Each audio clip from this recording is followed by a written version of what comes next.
Welcome back to Punch Up, the podcast, a joke where we, as comedians, how we try to make jokes hit harder. Today, I'm joined by the lovely Cody Webb, all the way from Portland, I believe. Yes. Yes, that is correct. Hello, everyone. Hello from the Hello. past. I know we're time traveling right now. Yeah. I'm so excited to have you on the show. Cody, can you talk to us a little bit about like who you are, where you're based, and how you got into comedy? Yeah, so hi, Cody Webb. I am a stand-up comedian slash a little bit of an influencer up here in Portland. I do a lot of stuff, a lot of stand-up stuff into more ranty type videos, which is what seemed to work, just kind of just talking to the camera, that kind of thing, trying to hook people in. And that's where I started with TikTok, actually, is I was just, during the pandemic, I wasn't able to go to mics as much, and I was like, hey, this seems like it could be fun, and it ended up working way better than I could have possibly imagined. And so I've been doing stand-up since about 2019. I did it off and on before then, but I really really took it seriously in 2019, you know, And you did some comedy during the pandemic though as well, because there's some people that like, so I like basically started in 2019, but then I had zero comedy community. I had nothing. I had started like November of 2019, and like I immediately was like, oops, well now I guess that's not gonna happen. And right. I spent the pandemic writing a lot, but I had no concept of like comedy world, community open mics. I had no idea that there were even Zoom open mics happening, and like people talk about that all the time. Like, what was kind of that exposure therapy to Zoom comedy like for you, having been really fresh in comedy? It was interesting. A big thing that I had, a big problem that I had with live comedy a lot of the time is I tend to spiral a lot in terms of, oh, this joke didn't work, and so I just regress a little bit inward, and that makes the next joke work even less, and it just spirals. And Zoom comedy was actually really good for that, because no matter how well you do, it doesn't feel good. So it kind of is exposure therapy in terms of bombing, like even if you could see people, it does not hit the same. And so trying to do that, making friends, reaching out. I still have friends with quite a few people from that time frame, and I still see them on a pretty frequent basis. It's been interesting, having a different community there, and then slowly going back into the world. That was an interesting time, and seeing what jokes work. I think I was definitely better because of Zoom comedy. There were some things I had to adjust, obviously, because it's two very different mediums. But I think just doing Zoom comedy and doing TikTok as well, I think strengthened the stage presence. Yeah, I think that's so interesting. You brought up a couple really good points in there, which are that like, first of all, there's this feedback relationship in comedy that's really needed, even more so than in kind of theater world, which I know that you have like kind of a little bit of a background in too. And because in theater world, you're like, well, I'm going out and I'm doing, I'm Macbeth, right? It doesn't matter if they're crying or if they're asleep. I'm still Macbeth. Like, if this doesn't work, it's at least partially the writer and the director's fault, right? There's at least I can pin something. Like, I could have a bad performance, but yeah, and there's also this expectation of like the social expectation is different in a theater capacity, of course, right? Like they're expected to be a good audience member, which means they sit there quietly and stay awake and hopefully laugh at a line and maybe cry at an emotional thing. And that's great. Any emotional response is like kind of great, right? A gasp. Oh, no actor loves anything better than to get a from the audience, right? And in comedy, those expectations for the audience are so different, right? Which is like, I want you to be like laughing the whole time. I really enjoy when people are like, oh, that's so true. You know what I mean? I love when people are actually almost having a verbal reaction without heckling, right? Like my favorite thing is when somebody after laughing says, that's so funny, because then I could be like, wow, there's no way I could have known that. There's no other social cue that I could have gotten that it was funny from. I love like you know what I mean, like a realization, Yeah, that's like awe. Like I think that that's really fun. But yeah, I want them to be loud and engaged, and in theater they're supposed to be quiet and right, engaged. right. Which is like easier in some ways to then be like, we did great, even if like nothing happened, and basically people just like came, sat, and clapped and left. Like that was it. Mm-hmm. So yeah, I think that like the idea of building up your resilience to like neutral feedback, Right. right? You're not getting good feedback, not getting bad feedback. It all feels awful on Zoom because you're getting no Right. feedback. Yes. And so being able to build up your resilience to that and still be like, Right. Yeah. Yeah. I Yeah. am not losing any steam right now, even though Yes. you're giving me. Just I put think your that head that's like, down and power through. All right. That's how we. yeah, I'll notice myself feeling that sense of like you lose that momentum if you're like, oop, that didn't land, or like, okay, let me just hurry up and get through this new stuff. I don't know. And what am I reading off of my little emotional support notepad? Yeah, no, I super resonate with that. What are other things? Like, do you feel like, I think this is a common thing where people are constantly trying to be like, how do I get better at comedy? How do I get better at this? And people often say, like, do your time, just keep doing, keep running mics, keep going shows, keep doing the thing. And I think that that is true, but that's like falls a little flat for me and like just kind of the just persistence. I think that in addition to like persistence, how do you foster like resilience as a comedian and in like doing poorly in hopes of doing better? Does that make sense? Like, Right. So just not succumbing to hopelessness, kind of, just not succumbing to yeah. the How do you feelings of, actually? oh, I'm not actually funny. A big part of it is looking at other comics that are doing it in the same space. Because like if you go up and there's somebody that you know that you feel is funnier than you, or like you're like, oh my god, I fucking love this person, and they're bombing too, that's Mm. something like, oh, okay, yeah, yeah, yeah. And that's or doing what I like to do, especially when I'm trying out new material, is I'll have my new material, but I'll like sandwich it in between stuff that I know works, and then use that as a barometer for the audience. So if the audience isn't enjoying any of the older stuff that I know works, then it's just like, oh, this isn't a great way for me to figure out if this works. I'm not really getting, like you said, I'm getting the neutral feedback, which is nothing. Yeah, which is net negative in comedy world. No, that's Coming super super helpful. and coming from the producer side, which is now what I've done more of, and seeing like, okay, there are things that the person who's running the show can do to make things better. Sometimes it's just not a great. It's just not a. Sometimes it's not a great night for comedy. It's just not a great night for comedy. You just got an audience of smilers, that just happens sometimes. But Yeah. the crap, like there are things that you can do where a lot of the success of the comedian is the amount of work that's being done by the producer.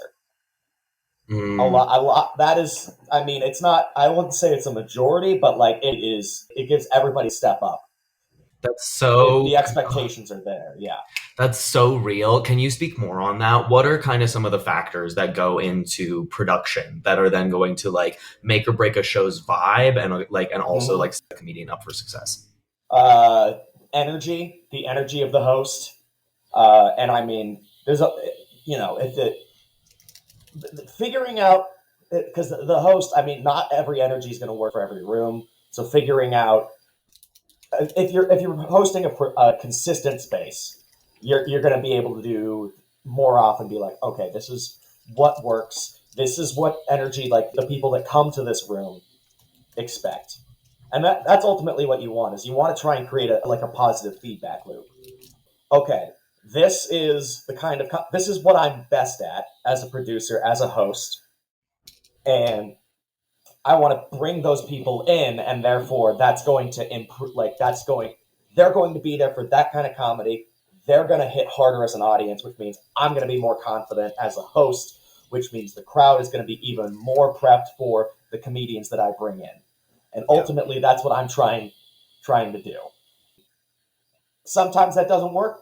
Sometimes, outside factors. Sometimes it's just, it's February in Oregon. Everybody's kind of miserable right now. because it's been raining for 6 months straight.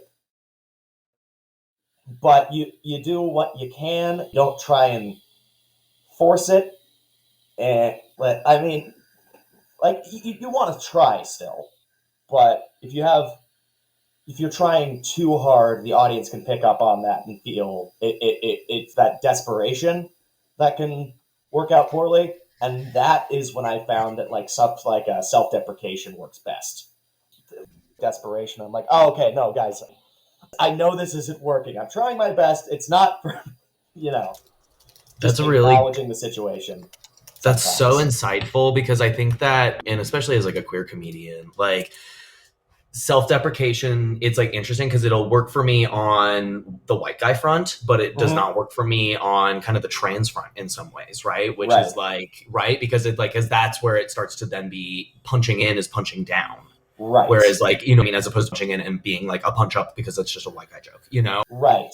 And so that's like, it's a really weird line to toe, but a lot of people don't really like it from like the punch down place, whether they're queer or not, because it feels a little, it like has like a subtle icky, you know, Yeah, or just like yeah. that makes me feel sad, you know, instead of like haha, you know, screw white men, right? And so I think that that's so insightful to be like self-deprecation when you're in that place of desperation, because then you're expressing it in an interesting, authentic way, right? Like where it's like that is coming from an authentic place of like, come on guys, help me out here. I'll be with my brave PowerPoint. This is a two-way conversation. Yeah.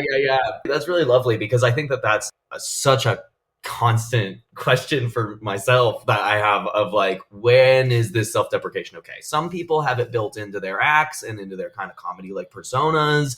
And so it hits different for them. Right? That is not necessarily built into my persona. And so finding out where it's actually useful or palatable is difficult.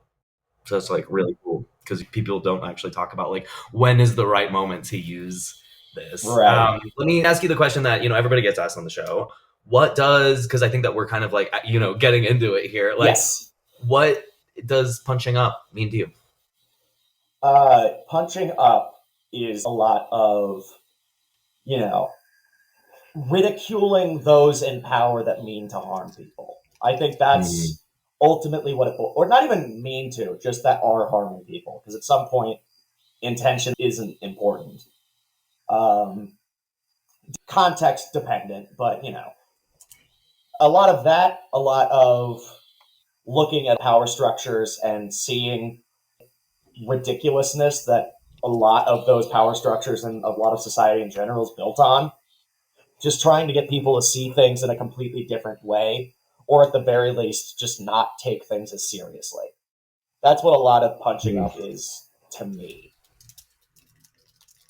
That's really actually beautiful because it's put so simply. Punching up is to not take things as seriously, because that in and of itself is like a reclamation of a power dynamic. Yes. Right? You're like, haha, you're actually just silly like me. Well, and it's just like, power is such just a ridiculous thing in the face of it. It's just like, okay, so you have the ability to control things and you just immediately turn evil. Like, how the fuck does that work? Like, why are we built like this? Guys, we don't have to do this. It's something I think about constantly, where I'm just like, man, if I woke up and was Jeff Bezos, if I woke up and was Jeff Bezos tomorrow, like, would I be like, great, the best thing I can do for myself is give away all of my money and then like kill myself or something? You know what I mean? Like, what is the next like best thing that I could do? And like, you know, am I gonna be able to like do that? Are they so entrenched in the system that they can't do that? Am I gonna wake up and also be evil because suddenly I can have everything that I want? Like, is that who I am? Yeah, like, I don't know. It's so fun. It's just so, it's such a weird part of the human experience that's just, for whatever reason, I'm not saying anything original here. Like, oh yeah, power corrupts. How fucking original. Of how I'm the first person to think about this, but it's just it's something that if you're not looking at the punching up is a lot of, there's a lot of also community around it where it's just like, you know, a lot of community is built on like out groups as well, and like that doesn't necessarily need to be a bad thing because it could absolutely be a bad thing. As look at most of history, Right, but but in like terms, subculture community can be neat and have like well, yeah, benefits, when you've right? got like And that's punk an outgroup culture, type culture. And like, punk culture, you've got against the system, you've got queer community. I mean, if it's pointed at like something bigger than yourself that like actually exists, it can be really good, but also just a lot of just that's really having divisive. fun with it, realizing we're in kind of a shitty situation, but that doesn't mean we can't have fun as well. Mm-hmm. Mm-hmm.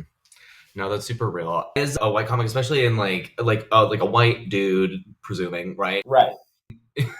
In Portland, especially, which I think is a really conscientious scene in some ways. Mm-hmm. Like, do you have an experience of like having a joke that you're like, sure, this is fine, and then you're like, oh wait, this is not working because it's a punch down, or someone like kind of was like give you feedback, like, hey, this isn't the most like kosher of jokes. Like, do you have an experience of having to either retire or rework a joke that needed to be punched up? I have a couple. I've got quite a few jokes where I've like tried to be slightly edgier, and it just has not worked. Mm-hmm. Talking. There's one joke I had. I can't remember the exact wording of it, where it was talking about like the Ben Franklin effect, where if you don't know what that means, it's basically in order to get someone to like you, asking them to do a favor for you, because that just inherently makes you like people more. And I was talking about the absurdity of naming it after him when he had slaves, and just talking about, oh, he was just really trying to get people to like him, It's just like, wow, these guys. But it didn't work because a lot of it is also like knowing what you're comfortable talking about, and if you're doing something and you're not and you're being self-conscious about it on stage, people can really pick up on that here. And so I've had to scrap a couple of things. Oh, Princess, can you not squeak in the background, please? Sorry about that. Listeners, my dog. That was like a really perfect squeak noise on my end. Yeah, she's just staring at me, trying to figure out what a podcast is. What do you mean? Princess, like I'm participating. No, Fred. What if somebody else has a dog? They're going to be so confused. All right, I will give you this toy right back. Okay. Dogs might like this podcast. Dogs might like this. It might drive dogs crazy though. They'll be like, "Where the squeaking going on?" But it's not me. Doggy demographic, like the dogs in the comments being like, "Oh my god, this hateful squeaker." During Pride Month, my god. Yeah, going back to the topic, I've had quite a few things where it's just I've scrapped or just not told at all, really, because I just don't feel comfortable talking about it. I was talking with a Black comedian talking about why I don't ever talk about race, and I'm like, I grew up in Eugene. I grew up in a place that's like 80% white. Even if I'm confident in the material, I'm not confident in. I just don't know how to talk about it, and I'm working on that. Like, it's not like I have an exclusively white friend group now, but yeah. You raise a really lovely, like, I think it's so important because it's so hard to talk about, but it is so important to talk about like kind of like doing race content as a white person, right? Yeah. And I think that there is like some really like wonderful things that can come of this, and obviously there's like a tremendous amount of atrocious things because we listen to white men and the way that you said that was so like key, which is like knowing what you're comfortable talking about and knowing what you're confident in talking about, right? And then also kind of having a little bit of like an external perspective of like what is quote unquote like kind of appropriate for me to talk about because it's of my experience, right?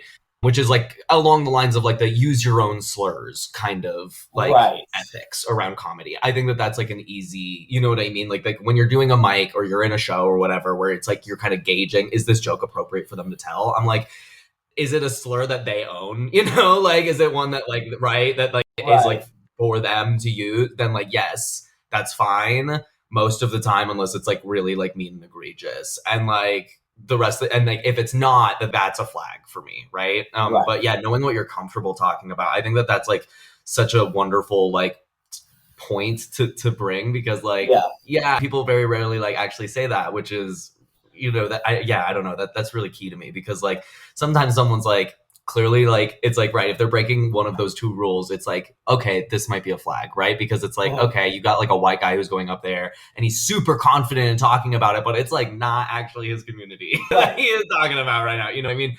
So like, I don't know about that. And then there's like kind of the other side of the coin, which is like, oh, maybe I'm not really comfortable talking about this, but it is like mine, engage with. And like, that means that I either need to, kind of wait for later or work a little bit harder into like digging into like what I can find that's silly in this or I am comfortable in about this. And that's like then the pathway to making it a better joke. And so I think that that's a really like wonderful gauge of like, what are you actually comfortable talking about? Yeah, exactly. And there's nothing wrong with just putting a joke on the back burner, being like, I'm not ready to tell this one yet. Yeah. Because, you don't want to be worried that you're going to go, if you go on stage worried like, oh, what happens if people react badly to this, and you have that thought looming over you, you're not going to tell the joke well. Even if the joke's well written, the delivery is going to be awful. Yeah, no, you're completely correct. And like, I think that kind of goes back to, it's like what we were talking about earlier as well, whereas like if you're in your head about that and you're feeling weird and desperate and like, whatever, right? Like, so they're going to read it, right? Like they can feel that from you. So no, that's so real. Do you have a joke that you are currently working on, or a joke that you have like long retired that you would mind resurrecting and trying to punch up on air? Let me see. I've got a couple of things. Do you want one that hasn't really worked, but I think the concept's there and I just want to figure it out? Or yes, yeah. Okay, yeah. let's do that. Let's do that then. Love that. Let me pull this up. All right. So I hate how I don't know, I do a lot of TikTok stuff, and I hate how much everybody wants somebody genuine now. Because like growing up in the 2000s and 2010s, that was not a thing. You were supposed to be a fake, exaggerated version of yourself. Reality TV era. But now you got to be genuine. And do you have any idea how much of a fuck you that is to me in particular? Because I am autistic. I have been masking for my entire life.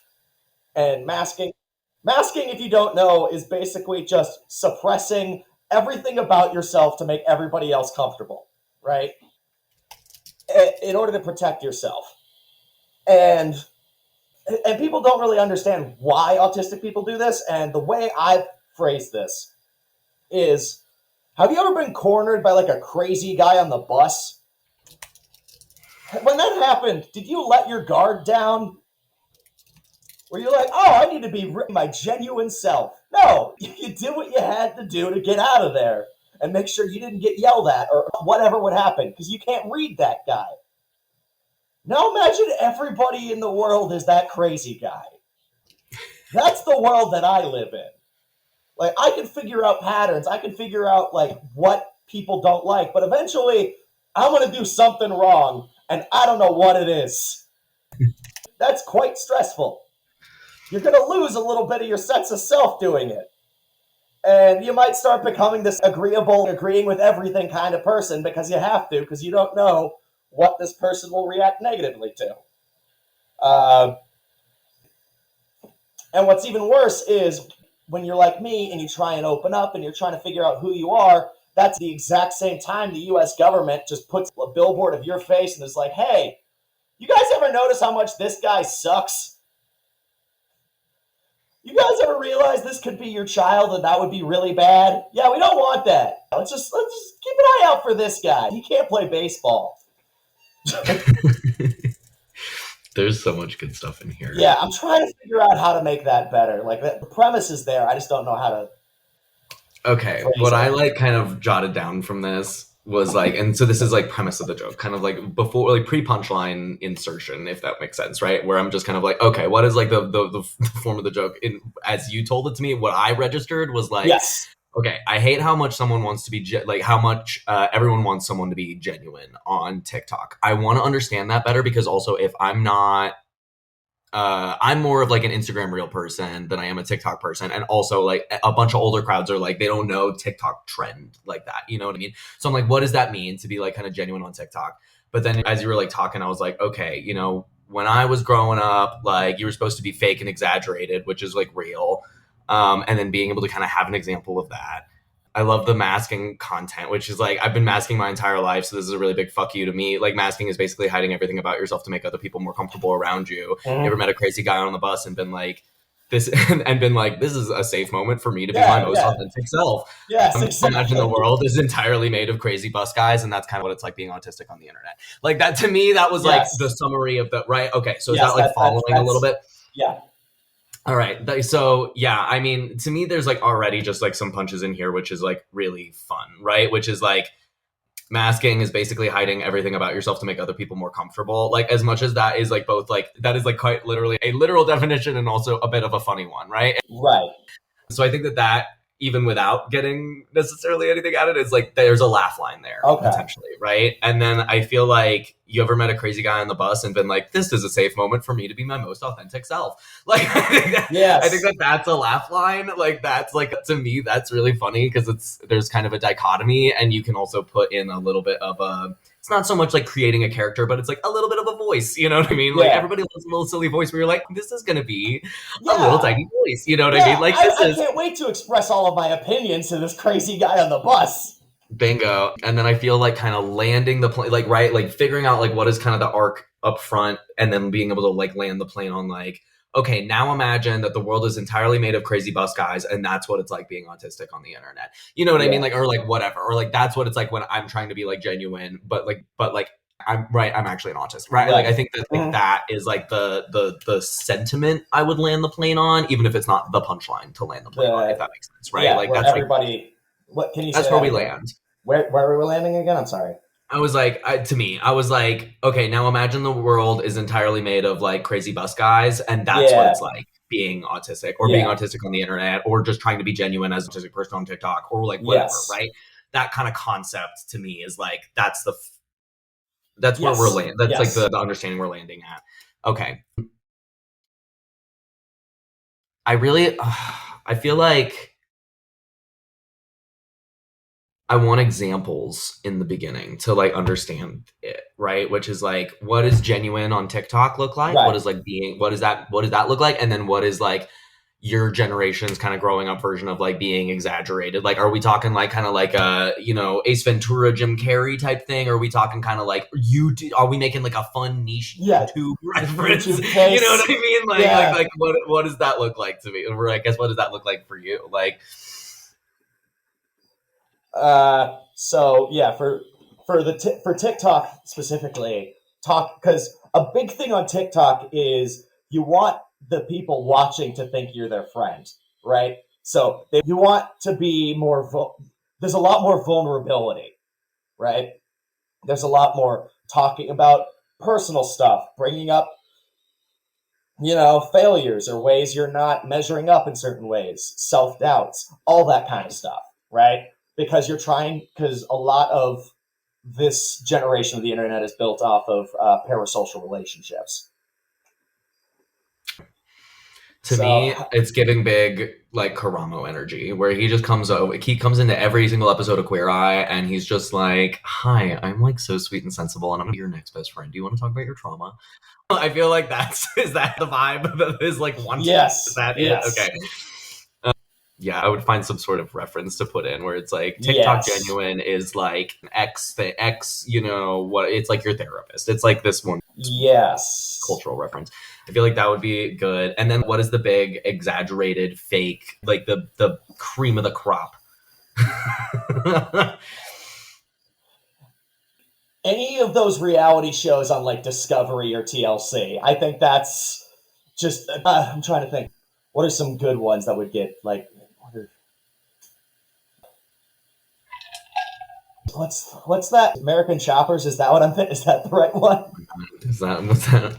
American Shoppers? I've never seen that. American Shoppers. There's a few different, like, there's so many. Just think of your favorite garbage reality TV show pre-2018. It's that. That's what the internet used to be. For me, that's America's Next Top Model. Yes. It's Tyra Banks. It's giving Tyra. Okay. See, we're queering up this set real hard. It's Pride Month. It's giving Tyra. That's really fun.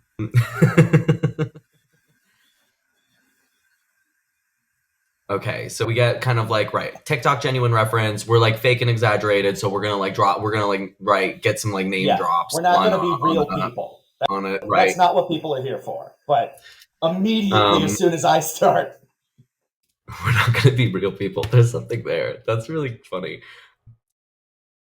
What if you some sort of impression from like a, if that makes sense, of like a bad reality TV show, where, because to me it's like the judges on American Idol or something, you know what I mean, where it's just it's like giving something kind of egregious and stupid, but then you're like, I don't want to see any real people. I don't want to see any real people.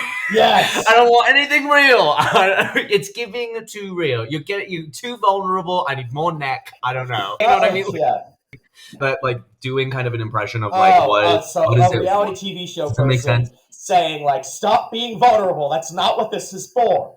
Right. Yeah. It's like you walk into a reality TV show and like, what is Tyra telling you? You know what I mean? You walk to like America's Next Top. You walk into American Idol, whatever. You know what I mean? Like what are they going to tell you to do? They're going to be like, I need you to be as fake as possible. Like, I don't want to see anything real. If you're not actively causing drama, you are going home. Literally. Before me, two absolutely cringy people from 2008, and it might be just one photo because one of these girls is going home. Okay, so this is a bit, and so then it goes from like, all right, what is fake? What does like genuine look like? What does fake look like? And I would put like people or voices onto those to like kind of like bring that like, right, like find a way to like kind of characterize it, and then I would make a silly voice on it, and like, because that's going to be really fun and engaging instead of being like, what do you mean TikTok genuine, what do you mean YouTube fake? You know, right? And then you're trying to transition into kind of being like, okay, so now that we like have established what these two ends of the spectrum are of like fake to genuine, right? We're like, okay, now let's add in the real like point, which is like being autistic. Fuck you to me, because I don't know how to be real. Right. Okay. My safety mechanism for my entire fucking life is being a fake person, being a new fake person for everybody. A new fake person for everybody. That's really, oh man, that's cute. I feel like, okay, if I were to try to kind of punch this up as well, to be like, I would say it's like, because there's kind of like the funny frame of like, I'm so deeply annoyed because this is like a personal attack. And then there's like the same but different funny frame of being like, here's this great thing that's actually like terrible, right? You know what I mean? It's like, I have a superpower and it's this trash. And for you, it's like your superpower is like, let me reinvent myself. Yeah, my superpower is I would have been great on TV in 2012. That's... Write that line down. Yes. Write that line. That's really good. That's really funny, and also like ties it kind of like, right? That's like a good tie back line. Yeah. Well, unfortunately, I was too busy being 16. Literally. I feel like that is like that's like the line where it's like, okay, we have like kind of genuine, fake, and then you got like, and I'm autistic, and so my superpower is I would have been absolutely amazing on those shows because I reinvent myself every time I see a new human face. Yes. Right? Like, I feel like that's like, okay, that's a fun way to kind of then be like, cool. And I'm really good at avoiding drama, which is great drama in and of itself, because just watching someone fail at doing drama is really funny. Somebody's trying to start shit. That's great. And then, so it's like, okay, we go genuine, fake, and then we say like, right, it's like more over establishing autistic and establishing masking. And from there we go to like crazy busting. Yeah. Right. Okay. So then that's going to be like, right. So like kind of being able to say like, okay, something to establish like, okay, being autistic and masking, and then being able to kind of very much more concisely say like masking is hiding everything about yourself to make other people more comfortable. So like, that's my superpower. You ever met a crazy guy on the bus and been like, that's a safe moment to be my most authentic self? Yes. That line is so funny to me. And so I'm just like, whether it's that or like something else, I'm like, no, that is like yes. That's like the key like I'm like driving to in the joke. Yeah. And now imagine the world is entirely made out of like crazy bus guys. Yes. Yeah, I feel like that's it, fam. That's a really fun joke.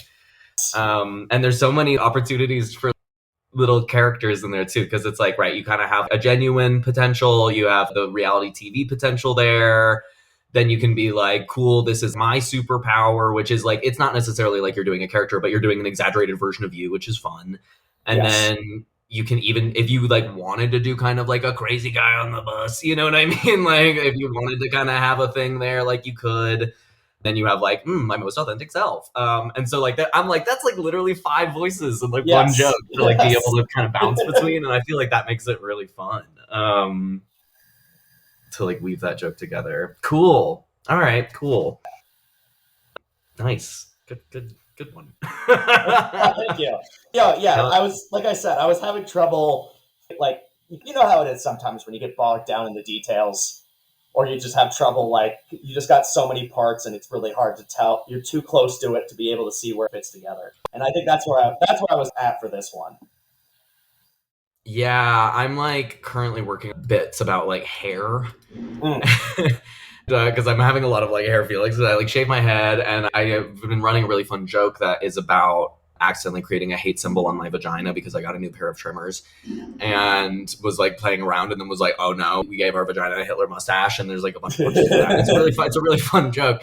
It's called the Clitler joke. I know, and it's like it's really fun because it's like to me, I'm like, this is an A+ joke. This is working in every single room that I've ran it in, and I'm trying to build some stuff kind of around it because that's a really fun, concise joke, and I'm trying to build through it. And so I've been trying to kind of open it up into crowd work right now and being able to be like, who here waxes, who here trims? Oh, that sounds like a lot of bush in this room or whatever.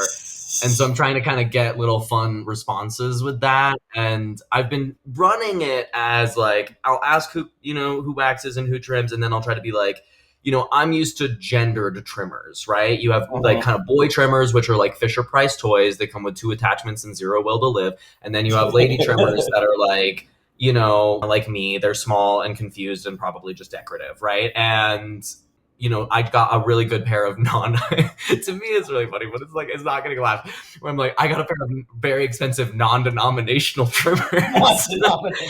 They're $79.99 and they like come with Bluetooth, whatever, or what, and then I go I and get want to. I want to get all my other. shaving stats. You know. Yeah, and so I've been trying to figure out how to kind of punch up that segment right now. That's what I've been working on. And the Clitler joke that it runs into is good, but I'm trying to kind of build that crowd worky premise to Yeah. be like trimmers and just shaving, you know what I mean? And so Yeah. that's kind of Yeah. been the thing that I'm like working through right now. But yeah, I don't know. As like I'm like gendered trimmers. Is that the take? Is that the right way to talk about trimmers? Is that, you know what I mean? Like, what is Right. I'm like, I feel like missing something here. And part of it is because like, yeah, I don't know. I'm like, is it working through like a gendered lens, or is there something else about trimmers that like makes them makes them so different? I think I do like the idea of the Fisher Price toy male trimmer because it's like, oh yeah, you can't trust. We all remember all the injuries that the boys in like workshop and their car classes have, and just we can't have them have actual tools near their dick. You know? They're made for children. Yeah. We got, Be trusted with actual tools near yeah. their dick. That's really Look, given how much it the problem, yeah, because there are the men who have self-preservation, but there are also the men that want more power with everything, and that's just it's 50-50, and that's a problem when you're near so many major arteries. I think that you're also like what you're saying to me also like evokes this kind of funny thing, which is that like men are like, I want something that sounds like the Hellscaper or Yeah, whatever when they're I buying a want a product, gas and then power. you get this product and it's in like manly camo green, but it Yeah, actually is like a Fisher Price toy, and it's like, tee I won't actually trim anything. yeah, It's like, it's tee I won't do anything but these 2 sizes. Okay, it's the because you equivalent, can't be it's the trusted. equivalent of a Tonka truck. Yeah, it like makes you feel manly, but it doesn't actually do anything. There it is. Oh, that's so funny. The amount of work that you would have to do to make it actually do anything in the real world is Completely Tonka truck. disproportional. It does very little. There's That's a really reason funny. that I'm we taking that give back. men like the Tonka trucks and the fake cars, and the women literal ovens. Easy bake oven, actual. Damn. The easy bake oven. Like they know Damn. we can. Like, they're not gonna do some stupid shit.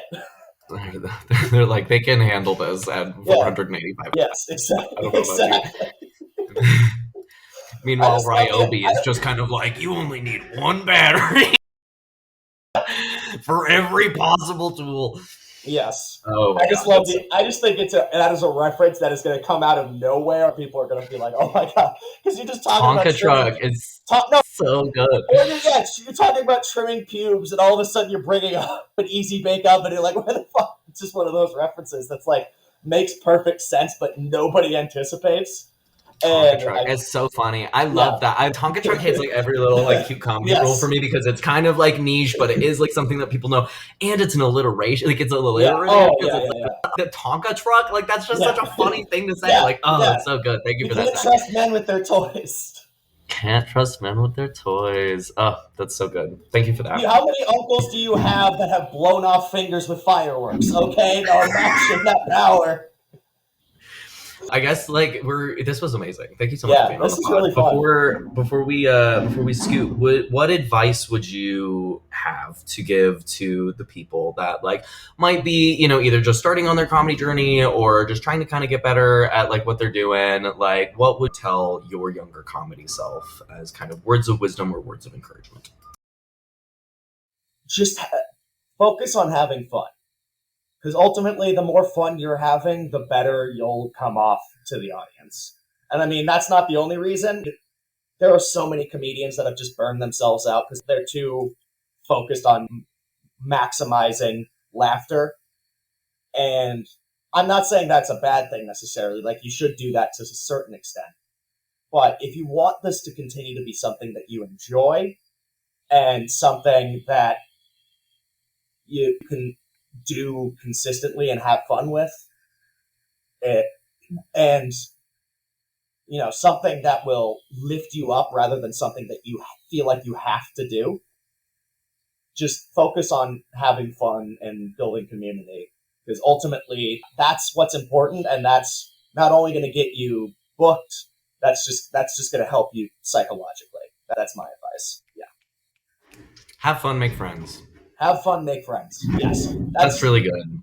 If you're doing this to get famous, I got bad news for you.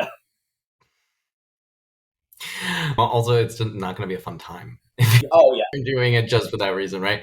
Yeah. Oh my god, Cody, thank you so much for being on the show. No This was so fun. I love Yeah. talking with you. I'm up in Portland all the time, so I hope to see you. Let me know if you are ever in Colorado, and send me your stuff so I can let the people know where to find you on the internet. Yes, will do. The real Cody Webb on pretty much everything. Fantastic, y'all. This has been Punch Up. You have been wonderful. Cody's been wonderful, and we will see you next time. Bye.